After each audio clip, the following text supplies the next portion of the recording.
Hey everyone, CPO here, and in this video I'm going to be doing my Haldex service. I'll drain the fluid, clean the filter, and then replace the fluid. And then if you've got an OBDeleven, you can follow along with me as I do some pump stuff. I'm not sure if it's necessary or not, but I figured it couldn't hurt.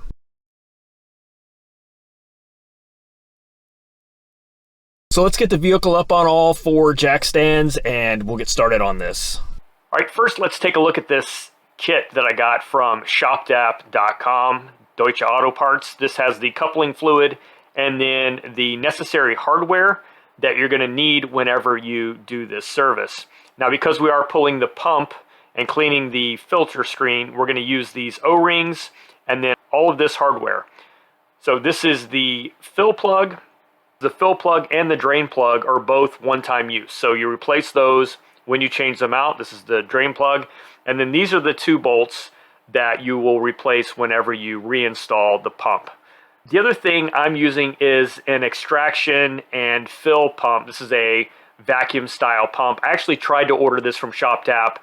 They have one for sale, but they've been back ordered. So I ended up having to get one off Amazon. I'll put a link in the description. If you're curious, what I like about this is obviously you can open and close. It holds 1.5 liters, which is more than enough for this application. And then it comes with these extra seals that you can use if you're using like brake fluid or something like that. So it tells you in the instructions, but for oil and diff fluids and coupling fluids, where you're going to use the black seals. I also got an extension kit because I need one of the skinny hoses to fit up inside the fill hole on this Haldex. So it just pops on the end here, and then yeah, I'll fill it up like that. We'll show you that when we get to that part. So another thing is, I was considering whether or not I was going to actually unplug the pump from this controller, whatever this thing is. One of the things I also decided to do was loosen up the controller. I loosened it up and took a look at trying to get it unplugged. Getting it unplugged wasn't happening for me very easily. So, you know, I thought, why do I even need to unplug the thing altogether? So what I did is I just sort of shoved it up to give myself some room. That way maybe I could pull the pump down.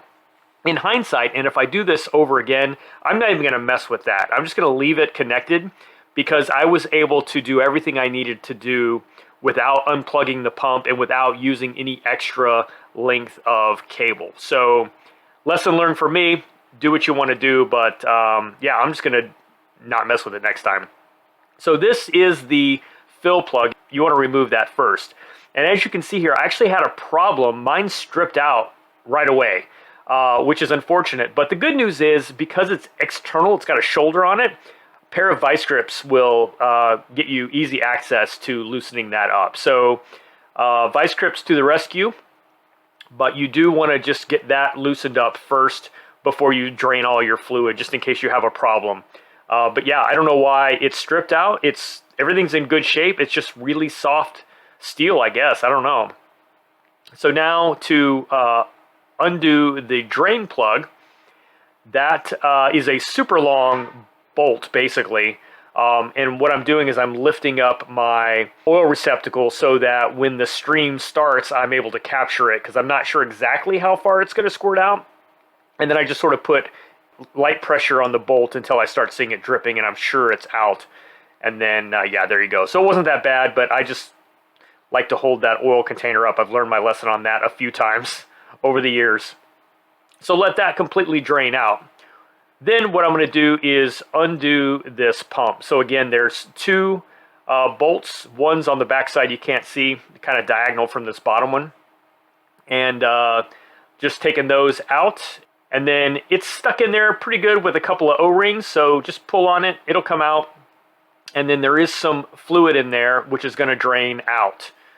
So make sure you have your container down below. And then what I'm doing is I'm just sort of tilting this off and letting it hang by the cable that goes up to that controller. So letting it hang there, and then from here I can get access to that filter, which I'm going to take off. These two screws here, these little T10 screws, are the only screws that we're not replacing. So we are going to put those OEM ones back into place. So undoing both of those allows me to get that filter out. And again, I have the oil catch container underneath there. There's probably still going to be some more stuff coming down. And I'm wiping everything down. And then, so this works for me because the underside of my vehicle is pretty clean. You just got to be careful though, because you're going to be reinserting that pump back inside that housing. And if your vehicle's dirty, well, you don't want to take any dirt with you. So be real careful about that. This is my screen. It's kind of nasty actually. So I'm going to use a brake cleaner to clean this out and make it white again. But yeah, it was pretty nasty. This is about 33,000 miles and a lot of launches. So I don't know if that means anything or not. I'll show you the fluid at the end. It's pretty gross too. All right, once I have that cleaned off, I'm gonna go ahead and put it back into place with those 2 screws that were holding it in originally. The torque spec on this is pretty light. Just really just snug them down. You're using small hardware anyway, so you should be using a tiny little ratchet or something like this. So don't apply a lot of torque. Thankfully, this keeps you from applying too much torque anyway. All right, now I'm going to pull off those existing rubber O-rings, and I'm just using a little pick tool for that. Pulling both of them off, and then I'm going to replace them with the new ones that came in that kit. I'll put a link for the kit from ShopDap.com down in the description for this video as well. I am using a little bit of that fluid there in the container just to lubricate these O-rings as I put them back on. And then one thing to note here is, because now I'm getting ready to install this back inside the housing, it's now basically, I want it sanitary. So it's no longer going to rest up against the bottom of anything or touch anything else. I'm going to hold it completely loose. This is the sort of the downside of doing this underneath the vehicle with it still attached, is you just have to be careful that you don't touch things and get it cruddy. So I'm going to be holding it off of any other surface so it doesn't make contact with anything. And then I'm going to use a towel to wipe things down as I reinstall here. So I'm wiping not only the outside edge of this piece that's going to go in from the pump, I'm also going to clean out and make sure I have the inside of that housing wiped down and clean. And then stick it right into place there. And then it'll take a little bit of pressure because you've got those 2 O-rings there. So a little pressure from the back will help you get it seated in. If you have problems, you can slowly sort of inch it in with these bolts, just sort of go back and forth left to right. But like you just saw, it pressed in fairly easily for me, partly because I lubricated them with some existing fluid. These are going to get torqued down. I'll put torque specs on the screen here so that you have all that, and a variety of extensions and swivels to sort of get me in and around the sway bar. Now I'm putting this controller back up. Like I said, I didn't even need to take it down. Next time I do this service, absolutely 100%, I am not touching that thing. I'm just going to leave it in place and do exactly what I did with the pump with that controller in place. All right, so now this is the new bolt, and torquing it down. And then now I'm going to prepare my little fill doodad here. This is really cool, actually. Again, ShopDap has a kit that has this, one of these sort of included with it, but they've just been back ordered and I couldn't wait any longer, so I had to go buy one from somewhere else. So if you're lucky, they'll have it in stock. If not, I think this is a good one to get. 1.5 liters is enough to take care of this job, no problem. You can buy some smaller ones, and you can buy some ones like at Harbor Freight and the auto parts store that are a little bit more janky. I like these see-through ones that are nice and big. Yeah. Let me get my little extension hose. Again, I need the extension hose to fit inside the fill hole because it's too small for the standard hose to fit into. So take that underneath there, stick it up into that hole. I just stick it in there like maybe an inch or so it doesn't pop back out. And then you need to put your drain pan underneath, because what you're going to do now is fill this thing up until it starts to seep fluid. So it works like a syringe, and it's just squeezing out the fluid, and you'll see here, there we go. Now I've got some fluid coming out, so I'm going to stop right there. And oh yeah, don't forget to close your valve, otherwise you could make a big mess when you pull this thing down and lay it on the ground or something. So yeah, get that out of there.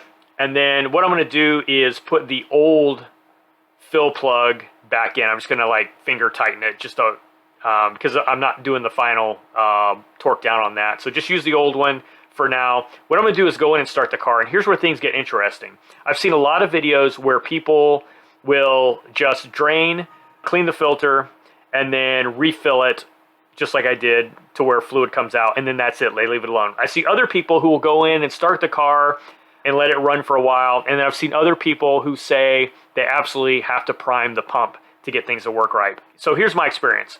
What I did is I started the car and let it run for a couple minutes. Also, the other thing that's important to note is you want your temperatures to be within a certain range. And I'll put that range on the screen, but I went in using OBDeleven and I just checked a couple of temperatures. I don't know exactly which one is like the fluid temperature. I don't know which one best represents that, but they're all about the same anyway. So in this case, I'm under 40 degrees Celsius, which is, I think it's 20 to 40 is the range. So I'm good to go there. So I let it run for a little bit. I even changed gears and stuff like that just to see if that made a difference. And I re-added some more fluid to top it off. And I was able to add more fluid. So some of it got sucked into the pump, I'm sure. Got redistributed in places it needs to go. But nonetheless, I was able to add some. Now the question is, do you need to prime the pump? So I'm going to pull this hose down again.